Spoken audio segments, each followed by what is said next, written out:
This is the standard. This is Stretford. Welcome back to the wheel. Welcome back to a special diagnostic report from the Stretford Standard. If you watched the 1-1 draw with West Ham and thought, gee, we look a bit sluggish in the middle, don't we? Congratulations. You've successfully identified a house fire while standing in the middle of the burning living room. Our midfield isn't just underperforming, the kernel is corrupted. We are currently asking Casemiro to be the CPU, the GPU and the cooling fan all at once. While Casemiro's legendary code is basically 90% legacy support at this point. With the club officially confirming his departure this June, we aren't just looking for a replacement, we are looking for a total hardware overhaul to save Michael Carrick's tactical vision from a permanent blue screen of death. And today we are entering logical acquisition mode. No hype, no emotional signings, and definitely no overpaying for a PSG bench warmer just because his agent has a premium LinkedIn subscription. Missed the Quinten Timber patch in January. Congrats to Marseille for actually having a functioning scout.exe. So the stakes for the summer have just doubled. I've crunched the telemetry and the numbers, filtered the noise, and identified some very good midfield targets. It's time to audit the engine room and find the partner Manu deserves before he burns out. Let's look at the candidates. As I said, we missed the Timber window, but that's fine, okay. But we can't go into 2026 running the same deprecated Casemiro scripts. We need a partner for Casemiro who doesn't just fill a gap, but actually upgrades the system's clock speed. Here are the 5 profiles currently in the server logs. No highlights, no hype, just pure system compatibility. If you've seen the Stretford Standard videos, there's always a wildcard thrown in. First up, my most preferred choice, the high upside play, Ayoub Buadi. At 18 years old, he's already performing like a seasoned processor for Lille. He's in the 86th percentile for interceptions. He reads the game's telemetry before the opponent even executes their pass. He is the safe mode anchor who would allow Mainu to push into the final third without the system crashing on transition. Then we have Mats Wiefer. Brighton basically bought him as a system stabilizer and he's delivered. He's 188 centimeter of pure antivirus software. He doesn't do anything flashy, but he has an elite retention rate. If you want a midfielder who simply does not lose the ball under pressure, Wiefer is the hardware upgrade we need to stop those embarrassing turnovers. If we want to fix our U-shaped logic loop, we call Crystal Palace for Adam Wharton. He's the only English midfielder with a vertical first default setting.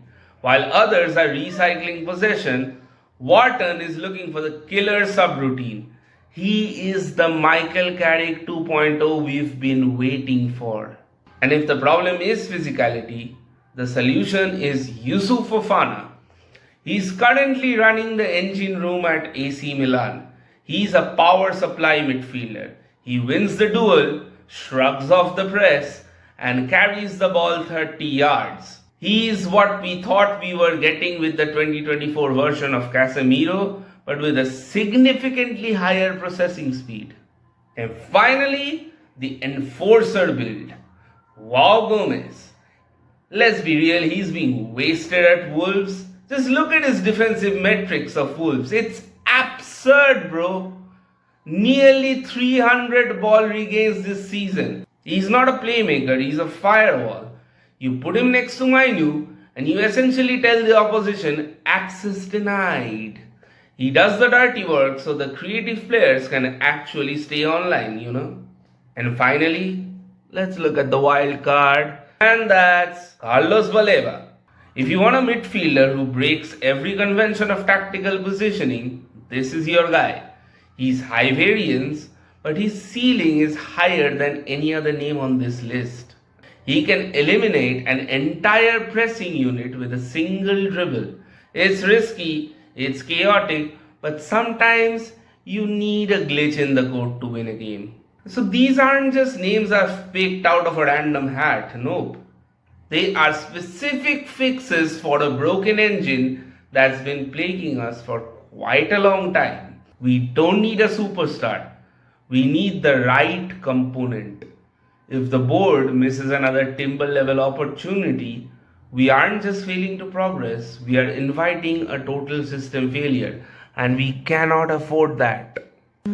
So that concludes our hardware audit. If you're asking me personally, the most logical clean install is the Adam Wharton and Fofana combination. One provides the vertical passing telemetry we lost when we stopped being a serious football club, and the other provides the physical power supply that Casemiro's body can no longer sustain.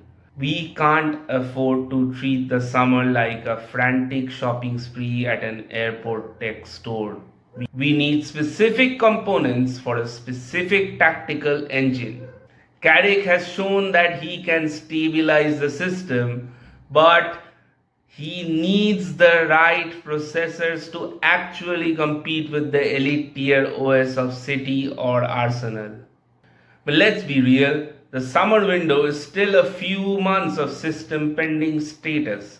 Right now, we have to survive with the hardware currently installed in the rack. If you enjoyed this forensic breakdown, hit the subscribe button and toggle those notifications. You'll want to be online for our next data log, the Everton preview. We're going to decompile the Hill Dickinson Stadium firewall where we're going for the first time and see if our current midfield can actually handle the Moesian low block without crashing. Drop a comment below. Which of these 6 players is the mandatory patch we need? I'll be in the comment section decompiling your takes. Data log terminated. The Stretford standard is now offline. We'll be back online before the Everton game.